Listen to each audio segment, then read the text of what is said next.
The idea was something that you could like run across and play over, and so it felt like it was coming up out of the ground.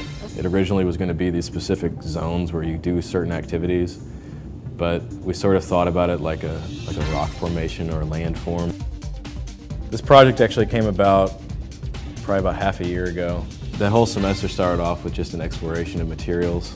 Kevin had this idea of reclaimed barnwood for a long time. He'd been thinking about, you know, what happens when a barn gets torn down. There's barns all over Indiana that are just falling over. So he had this idea of taking the wood that comes from that and cataloging all that and working with it somehow. So we kind of ran with that as a concept. So from that we came up with the idea of working with the Parks Department in Muncie. The kind of topography that's created at that park, we wanted to kind of mimic that and work with that. The kind of aesthetic of the way the piece goes together is sort of like an old barn door. So you have the planks that are all lined up and the cross supports that connect it all. But the method for doing that is a completely different technique. It's a digitally fabricated technique, a lot more precise. Because our shapes are so complex, each of the wood pieces are unique, but then in order to join each panel together, we also required unique metal components. So each piece is water jet cut.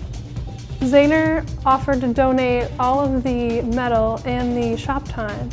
It was definitely something that we wouldn't have been able to make happen on our own. So the assembly pairs our structural pieces of wood with the skin board, similar to how a barn would be constructed.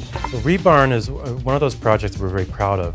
It involved the community, and it involved putting a project in a community place for the community, but reusing materials in a unique way. We don't think anybody has done this with reclaimed barnwood in quite this way.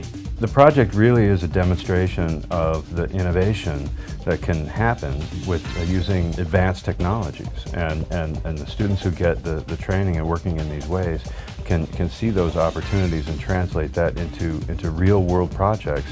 We truly believe that through innovative design that we can make things better, and using advanced technology and advanced training, we can be able to help retool our workforce so that we can be productive for the 21st century.